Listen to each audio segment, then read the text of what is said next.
Hey everybody, welcome back to the Thinking Crypto channel. I hope you're doing well. Hope everything is going good with you. I want to talk about the William Hinman deposition that's coming up this week on Tuesday, the 27th, and the impact that could have on Ripple and XRP, as well as the entire crypto market, because we know this lawsuit, depending on the outcome, the SEC will use it as a way to essentially regulate the entire crypto market, because there's thousands of other crypto projects, right? And I also want to hit on the Bitcoin ETF that's being submitted by One River Asset Management, which, of course, as we've talked about, conflict of interest, in my opinion, Jay Clayton is an advisor to. And the man did not approve any Bitcoin ETFs while he was in at the SEC. And of course, he filed his stupid lawsuit. But if Gensler is to approve this ETF, oh my gosh. Okay, so before I get ahead of myself, we're gonna talk about it. In addition, guys, we have additional news around Amazon and their crypto plans, according to an insider. And we talked about it a couple days ago, but there's new information I want to break down for you guys. So before we get into it, please go ahead and hit that thumbs up button, leave a comment below, and hit the subscribe button. If you're new here, it helps support the channel and it doesn't cost you anything. Guys, this video is brought to you by OKCoin Crypto Exchange, which has low fees. Why pay high fees, guys? Buy, sell, and trade your cryptocurrencies and pay low fees. Sign up with OKCoin, link in the description. Also, please be sure to sign up for my free weekly newsletter. It is 100% free, no spam, all crypto insights and knowledge. And reminder, I will be interviewing this week Ripple's Ashish Burla. He's the general manager there. So if you have questions, definitely leave them in the comment section. Note that he may not be able to talk about the lawsuit, so just heads up on that. Also, I'll be interviewing the CEO of Luca, and if you recognize that name, that's because they are the company that's powering, excuse me, the S&P Dow Jones crypto indices. Huge, huge, huge partnership there. In addition, Congressman Tom Emmer. So you don't want to miss it, guys. I got great interviews lined up for you all. So this week, William Hinman, who was the director of division of corporate or corporation finance at the SEC, we know he gave a speech back in 2018 saying that Ethereum is not a security. And of course, we've talked about Jay Clayton and William Hinman and their respective conflict of interest. Jay Clayton more on the Bitcoin side, William Hinman on the Ethereum side. So the judge, Sarah Netburn, ruled that William Hinman must be deposed because we need to learn what methodologies the SEC using to decide what's a security and what's not a security. You cannot use the 80-year-old Howey test. That's ridiculous, right? Second, they've only given clarity on Bitcoin and Ethereum. What about the other cryptos in the market? That seems unfair. There's legit businesses which are waiting for clarity. And of course, Ripple was part of their target, and they filed a lawsuit on the way out. Jay Clayton did. Very shady on his last few days. Him and his cronies are gone, and they left it for the next administration to handle. Now, I think the SEC is in a very bad spot. And as you've seen with my interview with SEC Commissioner Hester, if you haven't seen it, I'll put a link in the description. She is pro crypto and it certainly sees the value of regulating this crypto asset class differently than the SEC currently is doing. And her and Elad Roisman have put out obviously different thoughts and speeches and papers and things like that, guidance, where they are saying, or they're not in line with the other commissioners, including Gary Gensler, right, who's the chairman. So as you guys saw in my interview with John Deaton, attorney John Deaton, if you haven't seen that, I'll put a link in the description.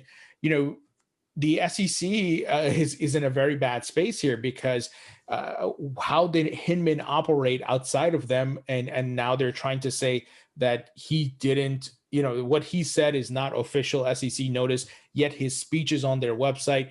So the SEC is in a mess right now, and I think Ripple's in a great spot. And I think the SEC is getting exposed big time because now we have the internet, and a lot of information is easily accessible. It's archived.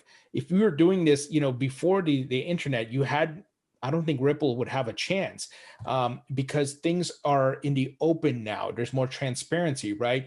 You and I, as XRP holders, can even participate. Attorney John Deaton, filed a motion to intervene, right? Because the SEC's moved, dropped the price of XRP, and a lot of exchanges started delisting it. Those are the facts, right? And the SEC caused that, not Ripple, not any other entity, but the SEC. So I want to read this article that came out a couple days ago. It states here, XRP lawsuit. Will the SEC taking on its own commissioner's statements backfire? So let me give you the details. The feud between the United States SEC and San Francisco-based fintech firm Ripple Labs continues to show no signs of stalling. In their 20th July filing, the defendants urged the court to consider statements made by two of the agency's commissioners, Hester and Elad Roisman. These statements are supplemental authority in support of Ripple's opposition to the SEC's pending motion to strike Ripple's fair notice defense, the firm claimed. However, the SEC soon fired back by highlighting 5 reasons why the defendants' latest arguments shouldn't be allowed.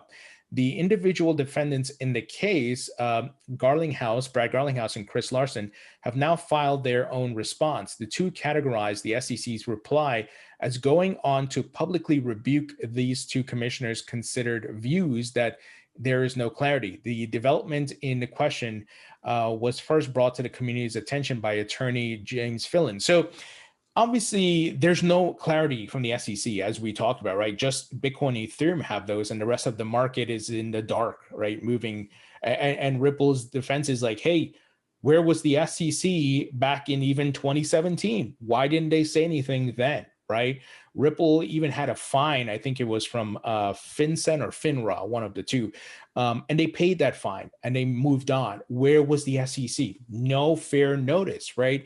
The point is, this is a new emerging asset class. You cannot use the Howey test against it. And the SEC has not come out and said, hey, crypto companies, all crypto projects and entities, here's what you need to abide. They have not.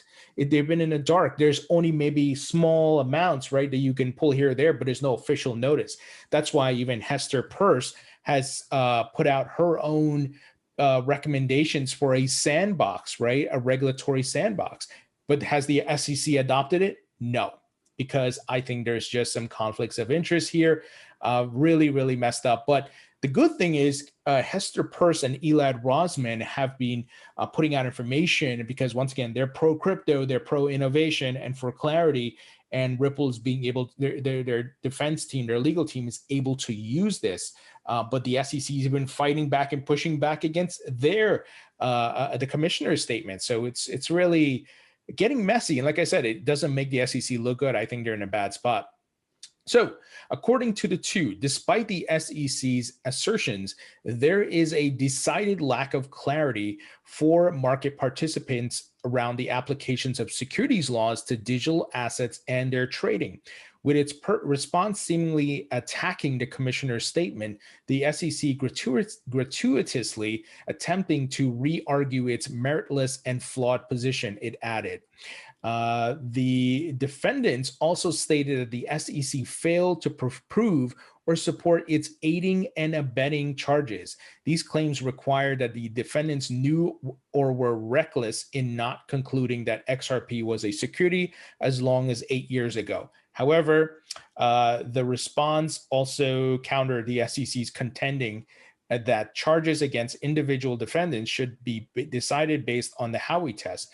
This was so in the Kick, Telegram, and NAC Foundation cases. The agency claimed in its own letter. However, according to Larson and Garlinghouse, the Kick and Telegram cases did not involve any claims against individual defendants, and the NAC Foundation case did not involve claims of aiding and abetting under Section 15 of the Securities Act. So the SEC, man, they're grasping for straws here. The fact that the SEC's arguments revolve around its own commissioner statements highlights the untenability of the SEC's position. It concluded.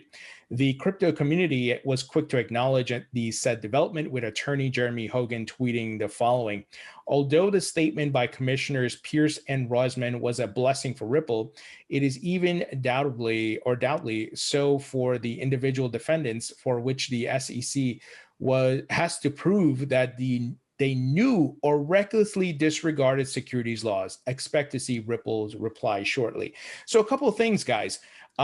I know Ripple and their founders and CEOs getting, they have a target here. They're getting highlighted. But guess what? You can't tell me that Vitalik Buterin, founder of Ethereum, hasn't sold any Ethereum. Trust me, he's sold Ethereum. I looked at Charlie Lee dump on Litecoin investors in January 2018 while telling them that he's bullish on Litecoin long term. So, of course, people who are involved in these crypto projects, they're going to have the assets and they're going to sell it, right? You and I would do the same.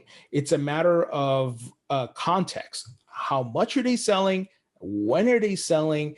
And in addition, are they actively working to build the company, and as well as the tokens and the decentralization and the foundations, right? You have to put it in context. Is it like a rug pull or a fly-by-night thing where they sold it and then they ran and disappeared? No, right? Context is so important. So the SEC, they're in a bad position. And guys, this deposition is going to be huge. Let's see what William Hinman says. Hopefully, he doesn't plead the fifth, because I think that will further incriminate him and the SEC. Hopefully he comes out with some factual information and he helps, Ripple in this case, because look, he's not part of the SEC anymore. And I think it would be in his best interest to do that, especially when all eyes are on this and the entire market needs clarity, not just Ripple and XRP. Now, check this out. This is an article on NASDAQ, and it's from just this past week. It says, Ripple, despite the legal saga, XRP is a leading name in cross-border payments. So a couple of things. I'm not going to go through this whole article because it kind of talks about what I've been explaining in this video. And that is, this is just a US problem for Ripple. Overseas, XRP has the clarity, and they've been getting adoption and different payment companies using it. But obviously, the largest capital market is in the United States, and this whole drama, hopefully, they come to a settlement soon, and we'll see what William Hinman has to say. Now, another part of this, and we've talked about it before, but One River, of course. As soon as Jay Clayton left the SEC, he went straight to One River, and obviously they've been investing in Bitcoin, and they filed for a Bitcoin ETF back in May of this year. And somebody, I think I tweeted about it. John Deaton tweeted about it, and I did as well. Man, if Gary Gensler approves this ETF above the other institutions like Grayscales or Cathie Wood's ARK Invest, the SEC should be abolished. It should be destroyed, because it's fully compromised at that point. I mean, yes, there's some conflict of interest right now, but we can at least hope there's some good, and they're doing more good than bad. But if they do this, my goodness, I think they've fully exposed themselves, and they've gone to a place where I don't think they could come back. They should just demolish it and maybe set up a new sort of regulatory framework and I don't know, but it can't continue the same way, right? So let's see what happens, because this would be really bad for the SEC and just even the U.S. capital markets. It would be really bad. Now, guys, there's some news here. It's interesting. It's coming from an insider. Just a couple of days ago, of course, I made a video talking about Amazon's crypto plans, where they are hiring an executive with crypto and blockchain and digital asset experience, and they're exploring crypto payments. They talk about central bank digital currencies, CBDCs, and I talked about 3 scenarios. For example, they could add Bitcoin in their balance sheet like Tesla did, which I think there's a high probability of them doing that. Second, they can start accepting crypto payments. So you can pay with Bitcoin or Ethereum or whatever it may be. And we're seeing a lot of merchants and technology and services are being built for this.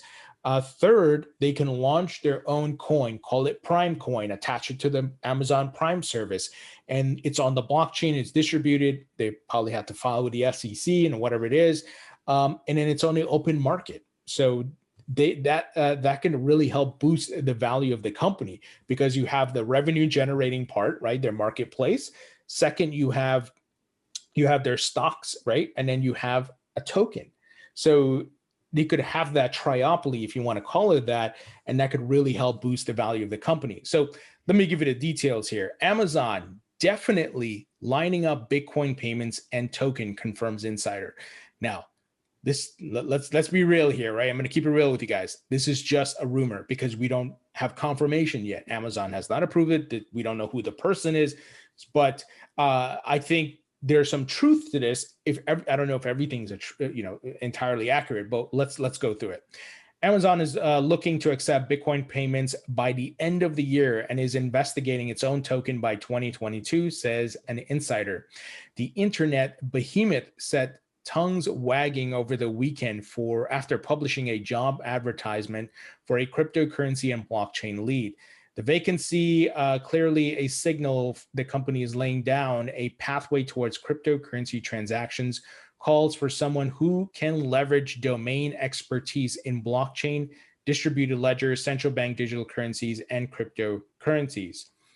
So it doesn't take a genius on the outside to deduce that Amazon might be going with recruitment, but according to an insider, the plans run much deeper than simply bringing someone on board to examine possibilities. This isn't just going through the motions to set up cryptocurrency payment solutions to some point in the future.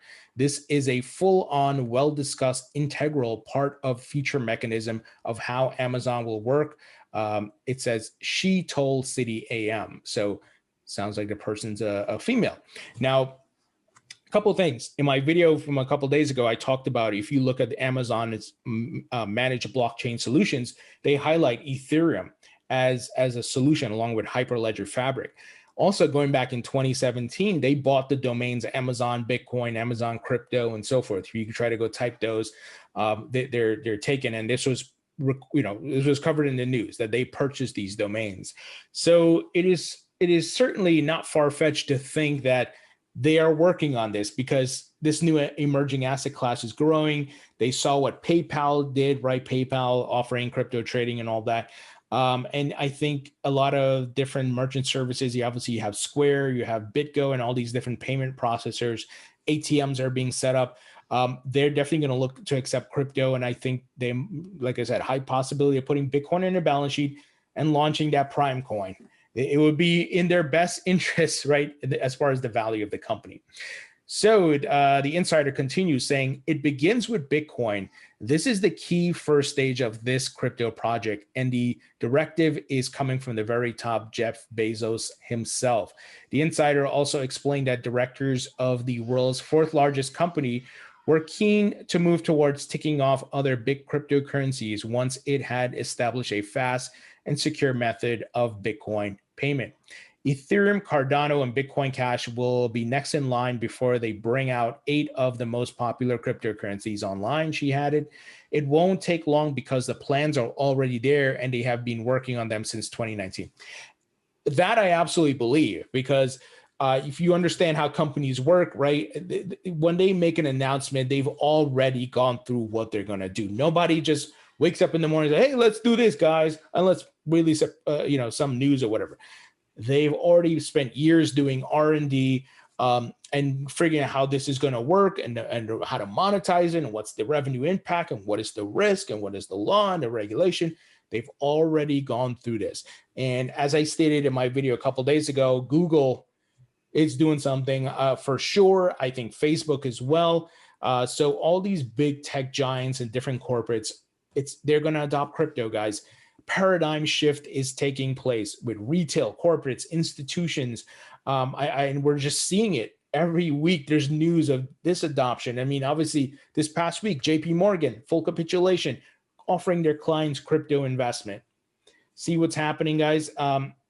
Here's the final quote. Well, actually, not the final quote, but let me give you the final quotes. This entire project is pretty much ready to roll. Here's another one. When all these crypto ducks are lined up, there's another twist to push things even further into Amazon's favor, a native token. Like I said, guys, it would be in their best interest to do that.